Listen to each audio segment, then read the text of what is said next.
will continue with the topic of adsorption. The adsorption can be done either in a batch mode or in a continuous mode. So if it is a batch mode, what you do is you take your adsorbent, you mix it up thoroughly with the broth, the fermentation broth or the solution containing the solute or the adsorbate that needs to be recovered, mix them thoroughly and then you filter it out. So your adsorbate or the solute would have been adsorbed in the adsorbent. So the concentration of the solute would have gone down in the feed and some amount of solute would have been taken up by the adsorbent. So there are two streams entering the particular stage of batch process and there are two streams leaving the same stage.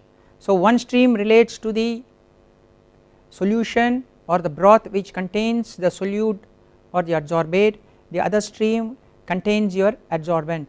Generally the adsorbent will not have any solute, that means the adsorbent may be very fresh, so you will not have any solute. So in that particular case the concentration of the solute or the adsorbate will be 0. Now there will be two streams that will be leaving this particular stage. One stream is your broth which will have a reduced amount of the solute or the adsorbate, and the other one is your solid adsorbent which would have taken up quite a lot of the solute. So we need to do a mass balance of this particular stage. So the amount of solute entering in this stream as well as in this stream, the amount of solute leaving in this particular stream as well as in this particular stream. So you need to just balance these 4 terms and that will give you a mass balance for the solute which is given by this. So like I explained in the previous class, we have XF is the concentration of the solute or the adsorbate, F is your feed solution and similarly you have X, that is the concentration of the solute or adsorbate leaving, and F again is your feed solution. We will assume that there is no change in the amount of the feed solution, and then similarly you are adding a adsorbent of quantity W with certain concentration of the solute already adsorbed on the adsorbent, but generally if you are taking a fresh adsorbent, QF will be 0. And on the right hand side we have again another term, this is the amount of adsorbent leaving the stage and this is the concentration of the solute or the adsorbate that has been taken up by the adsorbent. So we have these 4 terms and this is called the operating line. So we can use this particular line for many purposes. We can use it to calculate the amount of adsorbent required if I want to achieve certain efficiency, that means I want to recover 90% of a protein, how much of adsorbent I need to add, or on the contrary I may say that I have certain amount of adsorbent mixed with the broth, what will be the percentage recovery. So I can use it for that type of calculation also. Now I also mentioned that you have something called the isotherm. There are 3 types of isotherms which we talked about, the linear isotherm, the Freundlich isotherm and the Langmuir isotherm. So if you look at the isotherm for a linear, and the x axis has your x is the concentration of the solute or the adsorbate in the broth, and Q is the concentration of the same solute in the adsorbent.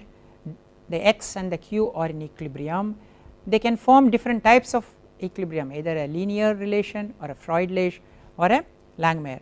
So in the case of a linear you are going to have a relation like this, and the operating line which contains terms like the amount of slurry, the amount of broth you are adding, the quantity of adsorbent you are adding, the concentration of your solute in the slurry or in the broth, and the concentration of the solute that is leaving. So this is the equilibrium line which I talked about in the previous slide. So the equilibrium line will generally look like this.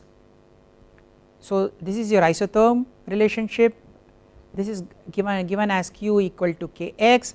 So wherever it is cutting, that will be the value of x for a given set of f, w and qf and xf.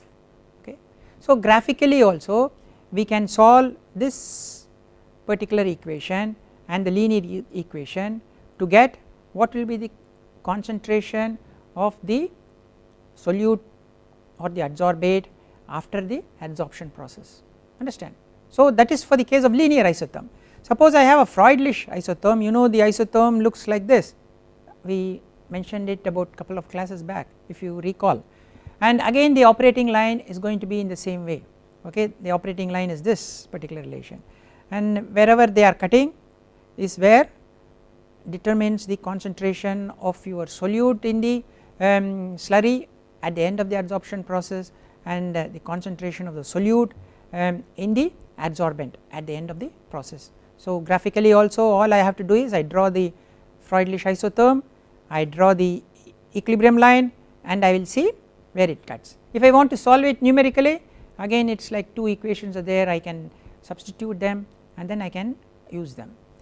Now let us go to the third isotherm, that is the Langmuir isotherm.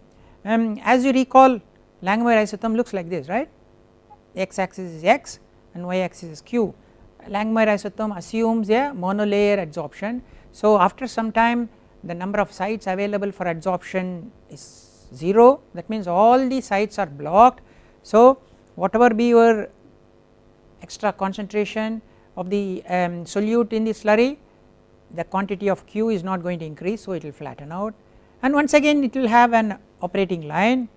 So, this is where the you can determine what will be the value of x and q using this particular graphical method. And again if you recall, the Langmuir isotherm equation is q equal to k into x divided by some another constant plus x. So, Langmuir isotherm will have two constants, linear isotherm will have one constant and Freundlich isotherm will have two constants because there will be an exponent term also. Again we talked about it 2 classes back. So, you need to check from your old notes to see the equation for linear, Freundlich and Langmuir isotherm. So, this is one way of solving these two equations in a graphical way. You draw the operating line which is a straight line, it will be sloping downwards, and then you draw your isotherm depending upon whether it is linear or Freundlich or Langmuir, and then see where they cut, that will give you the solutions for these two equations, that will give you what will be the value of x and q. Okay. We will look at some problems later on in the end of the class or in the next class. Now let us go to continuous stirred tank. Again I just introduced this concept. So, adsorption can be done either in a batch mode or in the continuous mode. So, if you look at a continuous stirred tank, what is happening, you have the adsorbent inside like a solid material, like your activated carbon or zeolite beads or silica gel beads and so on, and there is an agitator here, and continuously you are feeding in the solution which contains your solute or the adsorbate. The solute gets adsorbed and the stream that is leaving will have less amount of the solute. So, x will be less than xf. V is the concentration of the tank. One important point if you are operating a continuous stir tank adsorber is you should see that the adsorbent does not escape through the exit stream. So, there might be a sieve or a filter or a strainer put in so that these particles do not escape out, but then as time goes, if attrition takes place, that means if the particles become powdery, they may start escaping and start going downstream. So, how do you develop a model for this type of continuous adsorber?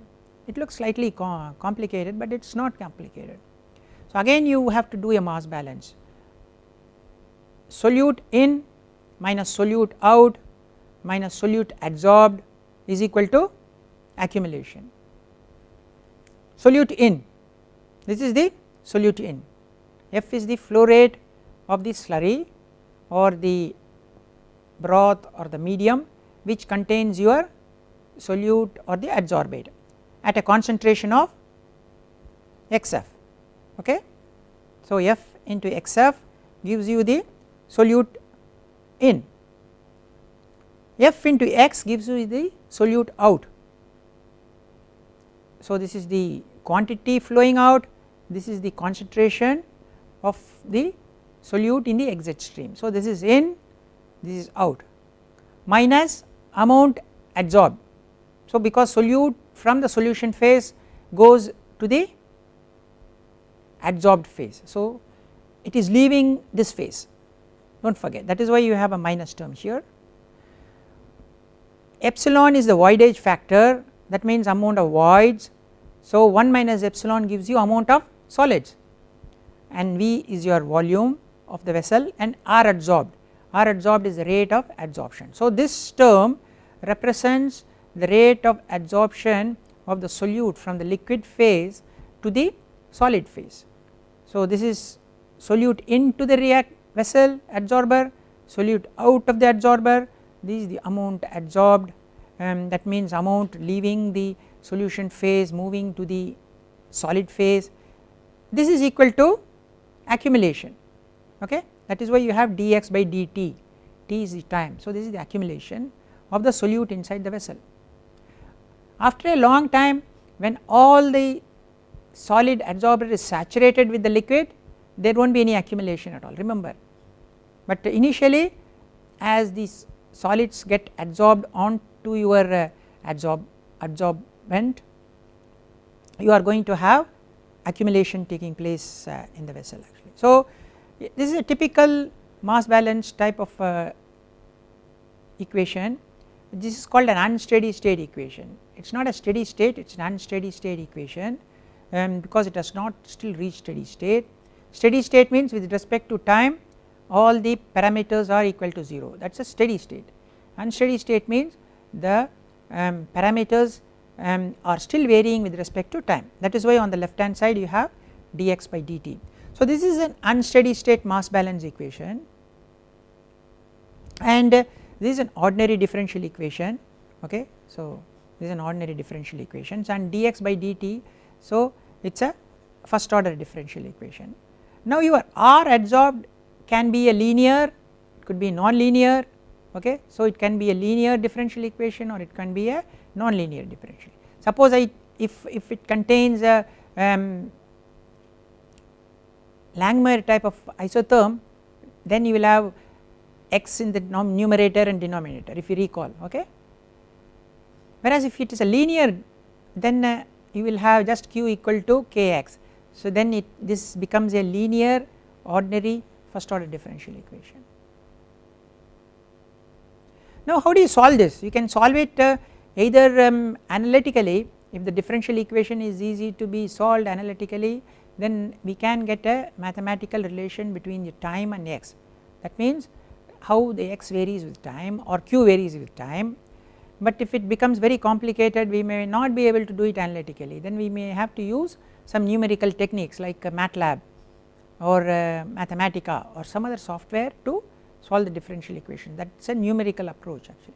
We will take a very simple case and we will try to see whether we can solve this, okay.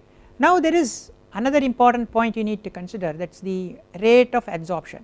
Now the solute is in the liquid phase, that means the adsorbate is in the liquid phase, now it has to go to the solid phase. So you have a liquid solid interface, so there has to be a mass transfer taking place of the solute has to move from the liquid to the solid phase. So all chemical engineers know that when there is a phase interface between a solid and a liquid or a solid and a gas or a liquid and a gas, then there is something called a mass transfer. So that is what is going to happen. So there has to be a diffusion of your solute from the liquid phase going to your solid phase, and that rate is given by the driving force, that is the concentration driving force. X is the concentration of the solute in the liquid phase, x star is the concentration in the solution which will be in equilibrium with the adsorbent, because ultimately the solute is in equilibrium in the solid phase and in the liquid phase, okay, because it is an isotherm. That is the x minus x star is a driving force, KL is called the mass transfer coefficient, A is the interfacial area, that is the interfacial area between the liquid and the solid. So if A is very large, your rate of adsorption is also going to be very large. If A is very small, then rate of adsorption will be small. Similarly, driving force x minus x star is large, rate of adsorption will be very large. KL is the mass transfer coefficient, we can calculate doing experiments, and there are many experiments available and chemical engineering techniques are available which can help you to calculate KL. Okay. Now how do you calculate x star? X star is, as I said, concentration of solute in the solution which would be in equilibrium with the adsorbent. This is nothing but the adsorption isotherm. So x star and Q will have a mathematical relation, it can be a linear relation, that is linear isotherm, it could be a Freundlich type of relation, or it could be a Langmuir relation. We will take a linear case. So if we take a linear adsorption isotherm, then Q will be equal to K x star. Okay. So instead of x star, which is an unknown, we can substitute as Q by K. So the differential equation will have dx by dt and all the terms will be respect to x and Q. So will be, and similarly we can develop another differential equation for dq by dt, that is the concentration of the solute in the adsorbed phase. Just like this equation we will be able to get dq by dt, and the amount of adsorbate on the adsorbent is happening because of the adsorption only, okay, because you are not introducing any solids in the feed or no solids are leaving the effluent, but solids are present only inside that. So for dq by dt you will have only this term present, you will not have inlet feed or outlet feed for Q, please remember that. Okay. So you will have a linear model if you assume a linear adsorption isotherm, and there are many simple techniques are there which can help you to get an analytical solution. So you can solve them and you end up with an equation of this type. This equation for example shows Q means the concentration of the solute in the adsorbed phase, that means on the adsorbent as a function of T. You can see T here and T here, and there is a exponential term. So this particular mathematical relation tells you how the concentration of the solute in the adsorbent will vary as a function of time, and there are many parameters that are coming in here, like the flow rate of your feed solution, the volume of your tank, the voidage epsilon, KL the mass transfer coefficient, A the interfacial area, K the equilibrium linear adsorption isotherm equilibrium constant. So all these come into the picture somewhere here into B and into sigma and so on. So it looks very complicated, but once you know how to solve a set of linear ordinary differential equations, you will understand why you get this type of equation. It is not very difficult, but we will not spend time in actually solving it. Okay, how does these graphs look like as a function of time? So your Q will slowly build up, because imagine that initially you do not have any solute adsorbed on the adsorbent, so Q will be 0, but as a function of time slowly the solute gets adsorbed and finally it will reach a saturation, correct. So it will reach a plateau. Now let us look at how the xf minus x vary, that means xf is your concentration of solute in the feed, next is the concentration of the solute leaving the effluent, okay. So xf minus x, so initially at time equal to 0 x will be 0, okay, then slowly it will reach a shape in this form, and again this also will flatten out. So after some time the adsorbent does not have any capacity to absorb the solute, that is why you can see it flattens out, it is not going down further, because the number of sites available will sort of reach a is fixed, so the amount adsorbed is also fixed. Okay. Now we looked at a batch process, then we looked at a stirred tank continuous process. Let us look at a stirred tank, not a stirred tank, but let us look at a tubular continuous process. That means you have a long tube and the adsorbent, that the solid is packed inside the tube, a long tube and your adsorbent is packed, and the fluid with the solute flows in. As it travels, the solute gets adsorbed and the fluid is leaving with less of the solute present. So you can have very long column, you can have very short columns depending upon the efficiency of adsorption as well as the capacity of the adsorbent to adsorb the solute. Okay. So with time what happens is, I will have a certain concentration of the solute inside the fluid, and if you see the exit stream, when you have a fresh adsorbent, all the solute would have got adsorbed, right. After some time the solute will be so much that the entire adsorbent would have got adsorbed this solute, and there will be some solute will be leaving this particular tube. That means the adsorbent would have got saturated with the solute and it will not be able to adsorb any more.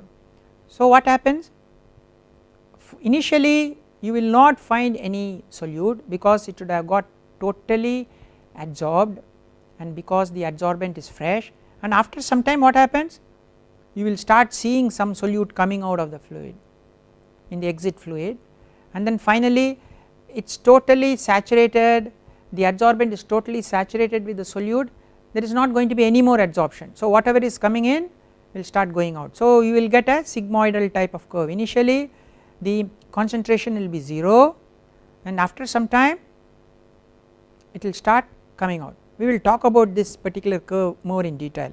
So initially your adsorbent is fresh, so it will adsorb all the solute, so the fluid that is leaving will be free of any solute, but after some time slowly the tube adsorber is getting saturated, so you will start seeing some solute in the exit stream or in the effluent stream, and finally after some time there will not be any adsorption taking place, whatever is coming in will be going out, and this particular curve is also called a breakthrough curve,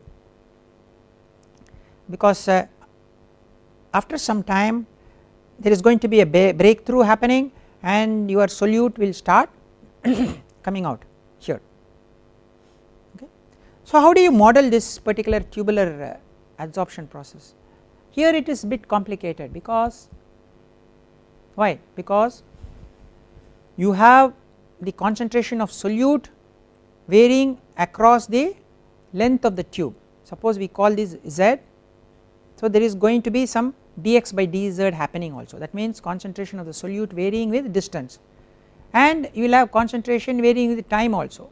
So you will end up with the partial differential equation, whereas if it is a stirred tank adsorber you are having an ordinary differential equation, whereas in this particular case you are going to have a partial differential equation. That is why you have terms like dx by dz, that is rate of change of x as a function of z, and you also have dx by dt, that is rate of change of x as a function of time. So you get quite a complicated equation, and I will spend some time on each one of the term. Okay.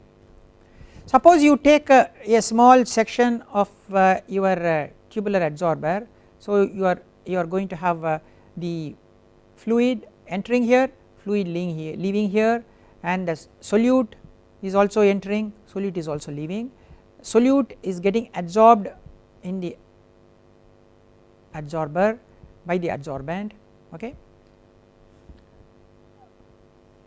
and this is of cross section A. So, the velocity will be equal to flow rate divided by epsilon here, sorry, A here, and there is also going to be some voidage, that means void fraction in the bed. So, 1 minus epsilon will tell you the fraction of the solids or the adsorbent. So, having said that, let us again go back to the same equation which describes the adsorption process in a tubular adsorber. Dx by dt, as I talked about in the stir tank adsorber, is the accumulation term. Dx by dz comes because of the flow, because there is a flow of solution through the tube. So, the concentration moves along the distance of the tube. So, you have a term which is because of the flow, and then you also have a term which arises because of diffusion. So, the solute is also diffusing in, apart from flowing in, it is also diffusing in. So, you have a term called capital D, d square x by d square z. This term represents the diffusion process or the diffusion coefficient. So, d is the diffusion coefficient of the solute in that solution, okay. So, you can have solutes which will be highly diffusing, or you can have solutes which will be slowly diffusing. So, the diffusion coefficients will depend upon several parameters, the size of the solute, the mass of the solute, the viscosity of the fluid, the temperature, and so on actually, okay. There are many relationships, mathematical relationships which can be used to calculate the diffusion coefficient d. Gases have certain diffusion coefficients, proteins have diffusion coefficients, salts have diffusion coefficient, small molecules and metabolites have diffusion coefficients, and they depend upon the medium through which it is flowing. Highly viscous medium, diffusion will be very poor, okay. So, this term represents the diffusion, this term represents the flow or the bulk movement, and this term represents the adsorption of the solute to the adsorbent, just like in your continuous stir tank, if you remember, we had a negative term. So, this term represents the flow, this term represents diffusion, this term represents the movement of the solute or the adsorbate from the continuous phase or your solution to the solid phase, okay, and all these are equated, and on the left hand side we have the accumulation. So, please recall your stir tank system and a tubular system. In a stir tank system we had accumulation equal to material entering minus material leaving minus material or the solute transferred from the liquid phase to the solid phase. So, here we are having accumulation on the left hand side, and then movement of the solute because of the flow, and movement because of diffusion, and the transfer of the solute from the liquid to the solid phase. So, this is called a partial differential equation, because we have both the variation of z as well as t. So, this is called a partial differential equation, okay. So, it is not very easy for us to solve this type of equation. Generally these types of equations can be solved numerically very easily with using certain numerical packages, and it becomes quite cumbersome. So, we can do certain assumptions, and using certain assumptions we can get certain relationships for the breakthrough curve. Okay. As I said initially, you have a bed containing fresh adsorbent. So, the feed is entering with the solute, so the bed is fresh, so whatever solute or the adsorbate present will get completely adsorbed. So, the stream that is leaving the tube will not contain any adsorbate or the solute, okay. So, it will not contain any adsorbate. So, the exit concentration of the solute x will be 0 for some time. Suddenly after some time slowly you will see some concentration because your adsorbent is saturating. So as it gets saturated, the concentration of the solute will start rising in the exit stream, and finally the adsorbent is completely saturated with the adsorbate, so there is no adsorption taking place. So whatever is entering will be leaving, correct. So this is called a breakthrough curve, and this is called the breakthrough time, that is the time at which you start seeing some solute concentration in the exit stream. So this is called the breakthrough time, and this is called the exhaustion time. So this is represented by T subscript E, this is represented by T subscript B, that is the breakthrough time, and this is called the breakthrough concentration. So we can say a concentration of 1% can be assigned as a breakthrough concentration. Then we can say what is the time at which you start seeing 1% of the feed in the exit stream. So if this is your feed, if it is 1%, it may be here. What is the time at which you start seeing 1% of the feed in the exit stream? That can be fixed as a breakthrough time. You do not need to keep it as 1%, you may keep it at 2% or you may keep it at 0.5%. So that is left to you to keep it. So based on your XB, that is the breakthrough concentration, you will know at what time this particular breakthrough is going to happen.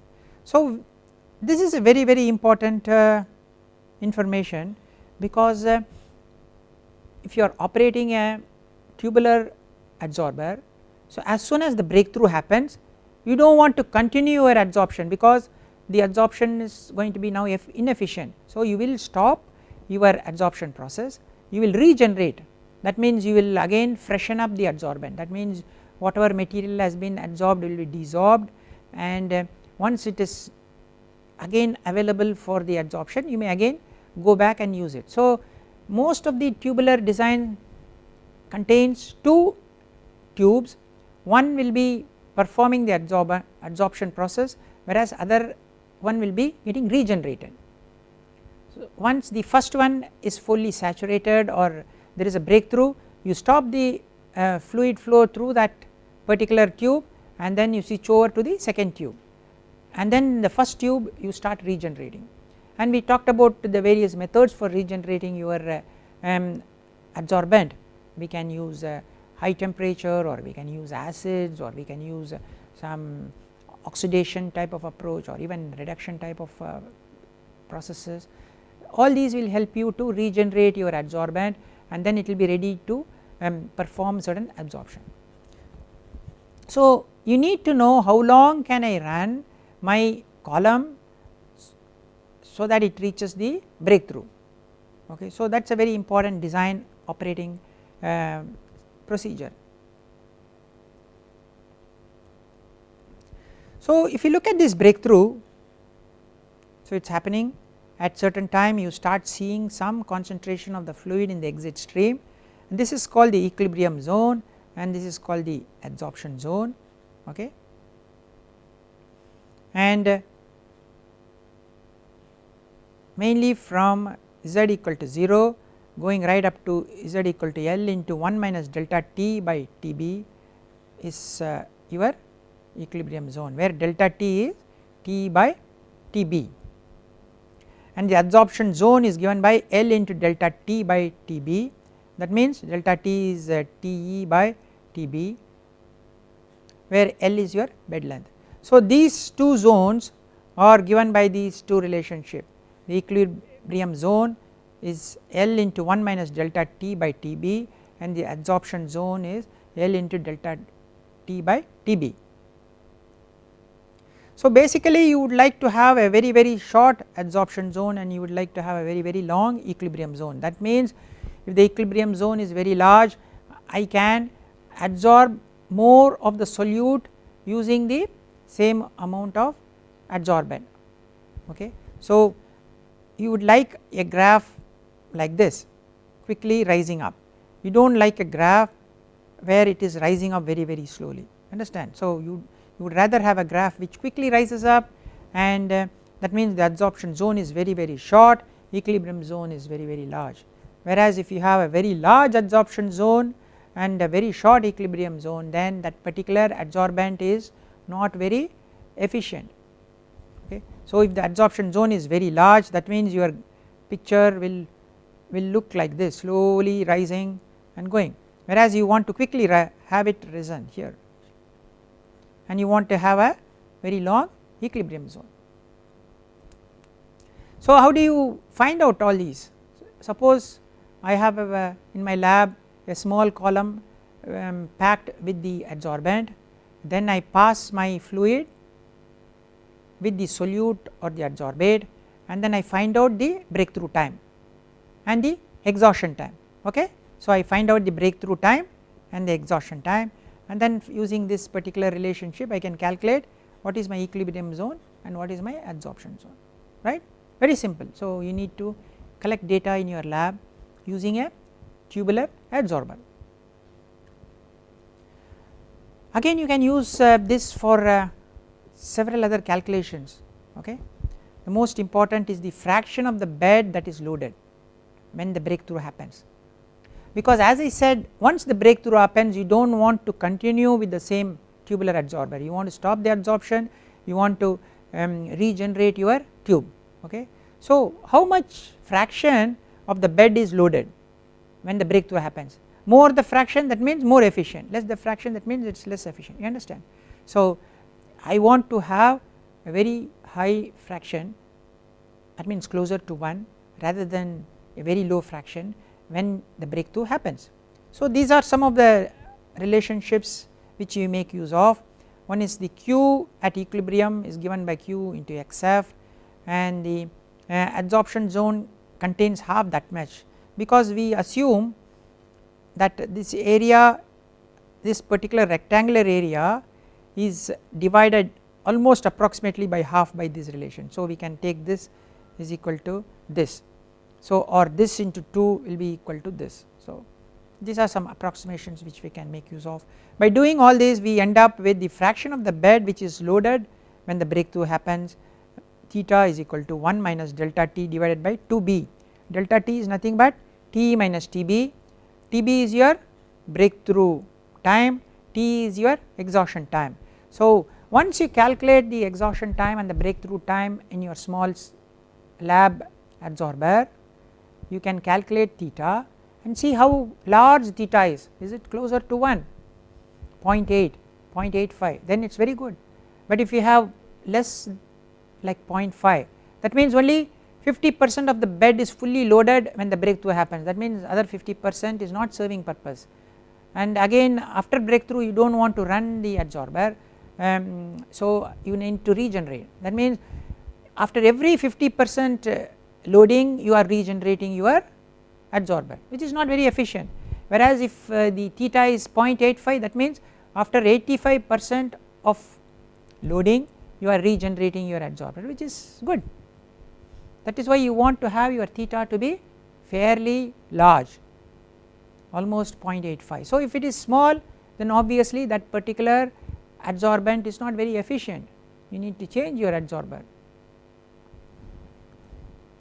So instead of using a very complicated partial differential equation which we showed a couple of slides back, which contains diffusion coefficient, which contains d square x by dz square and dx by dt and so on, the whole process can be simplified based on the breakthrough.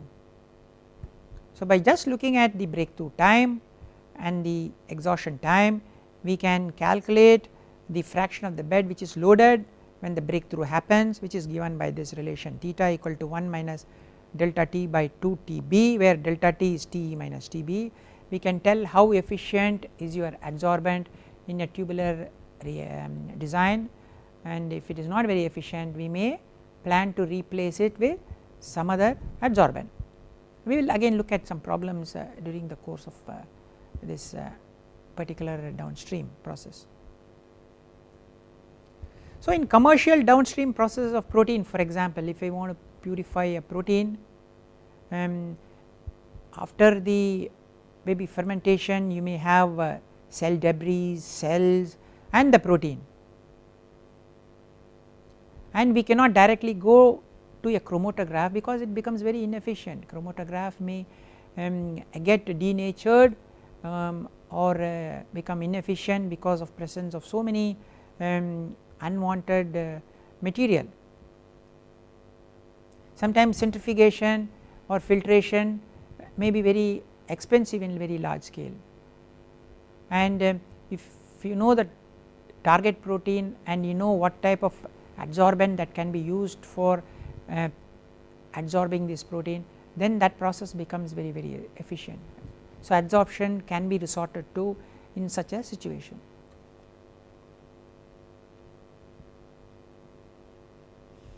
Sometimes we can use a stirred tank adsorber like I showed about, or we can even use fluidized bed adsorber. Just like a packed bed adsorber, we can use fluidized bed. That means the adsorbent is in a very fluid state, it is in motion. When you put in very high velocities of flow rate, then you can have the entire adsorbent in a fluidized state. But one main disadvantage in this type of fluidized bed or packed bed adsorption is that there is a poor adsorption efficiency, because the solids are stationary, the continuous phase the liquid is moving. So, the adsorption efficiency is very low, leading to low productivity because of mass transfer effects actually. So, what do you have to do? We may have to recycle the feed stream. So, we do the adsorption once and then take the effluent again put it back in the feed. So, we may have to do it 2 or 3 or many times, so that you get a complete recovery of the protein of interest for you. Okay. There is another concept which is called the expanded bed. Just like packed bed, you can also have an expanded bed. Expanded bed is almost like an intermediate to fluidized bed, whereas in fluidized bed the entire solid material is in a very turbulent and a fluid state, whereas in a packed bed the solid adsorbent is totally packed and there is no motion. So, basically you achieve the expanded bed based on modifying the flow rate. So, the bed gets slowly expanded, so that mixing is better, the adsorption that is taking place also is more efficient here. So, there is now more interest in this particular type of approach, that is called the expanded bed. So, how do you make this particular expanded bed? You will have very large heavier adsorbent beads at the bottom, and then you put in medium type beads later, and then finally at the top you will have very small beads. Okay. So, by doing this you are increasing the stability of the bed, and you are also preventing undesired circulation of these beads, otherwise these beads will start coming out and start moving with the fluid, which is not very desirable. So, ordinary resins which are used in a packed bed are not very good for expanded bed adsorption. We need to select the adsorbent so that you can get almost 100% bed expansion. That means if the original stationary bed is say 10 liters, you by expanding the bed you may be able to achieve almost 20 liter of expanded bed. So, you need to put in a proper adsorbent into these type of beds actually. It is used in many applications, cell wall hydrolysis, you will have cationic proteins, it can be purified using this type of expanded bed. So, here you can use a cation exchange resin for doing this particular operation actually, and it has been also used in many literature examples for purifying hen leg lysozyme, equine milk lysozyme and so on. So, this technique has been found to be very useful for purification. Okay. Let us look at now some problems on adsorption. We have talked about quite a lot of theory, we talked about different types of adsorbents, we talked about the thermodynamics of the adsorption process, we talked about the different types of isotherms, we talked about different operations like a batch, like a stirred tank, like a tubular packed bed adsorption process. We also looked at the mass balance equations, for all these processes. So, let us look at a problem. So, I have a batch system, I need to find out how much of adsorbent I need to add, that means how much of W I need to add. The bulk solution contains 0.1 milligram per liter of the solute, and I want to adsorb 90% of this using fresh adsorbent, okay, and the isotherm is a linear isotherm. So, linear adsorption isotherm, that means Q equal to Kx, where K is given by this particular term 1 into 10 power minus 5. The bulk solution quantity is given 1.2 liters. I am supposed to find out how much of adsorbent I need to add to recover 90% starting from 0.1 milligram per liter, okay, when the system follows a linear adsorption isotherm. Now, units of Q will generally be amount of adsorbate adsorbed on certain grams or milligrams of the adsorbent, whereas the units of X, please remember, will be like milligram per liter of the solution, because X relates to the concentration of the adsorbate or the solute in solution, whereas Q relates to the amount of adsorbate or solute adsorbed per gram or milligram of the adsorbent. So, the units are different. So, please see this, milligrams per liter, milligrams per gram. So, the units of K will also be correspondingly like that, in this particular case it will take care of gram per liter, it will become grams per liter, because Q will be in milligrams per gram, K will be the X will be milligrams per liter, so K will be gram, okay. So, the units of K should match with the units of X and the units of Q.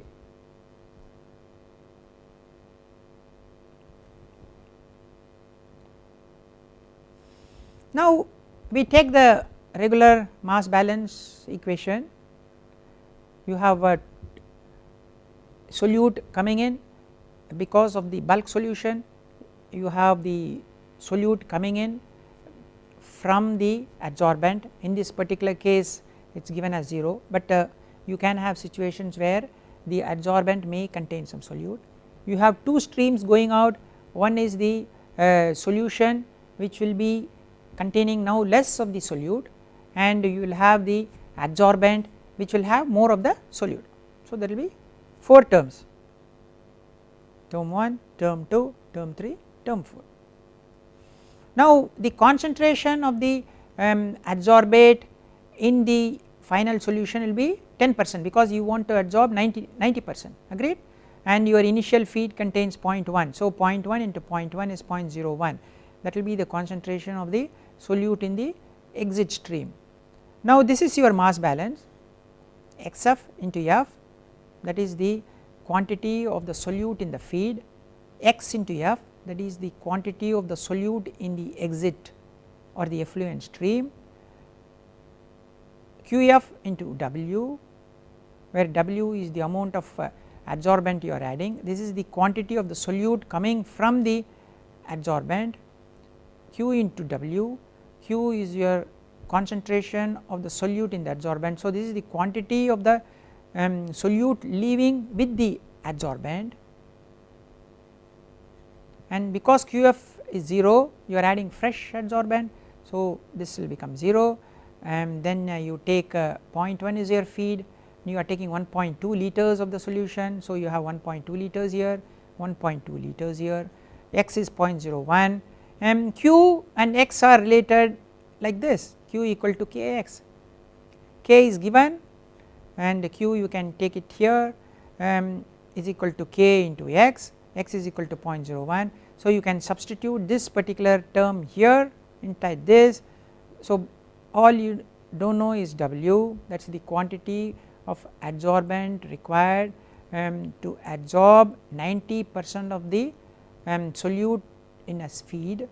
So, that gives you 108 milligrams as W. So, W is equal to 108 milligrams.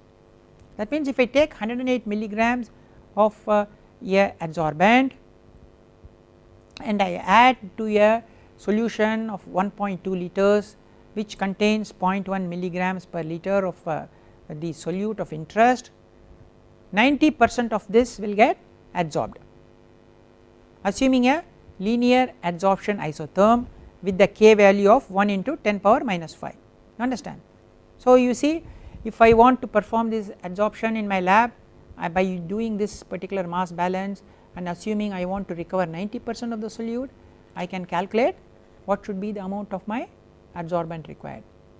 So, instead of blindly adding certain amount of adsorbent, I will know exactly if the system follows a linear relationship that I need to add 108 milligrams of this particular adsorbent, assuming it follows a linear relationship. So, depending upon the relationship, I may have different types of equation. If it is a Freundlich, I may have a x raised to the power n, or if I have a Langmuir, I may have a very complicated equation.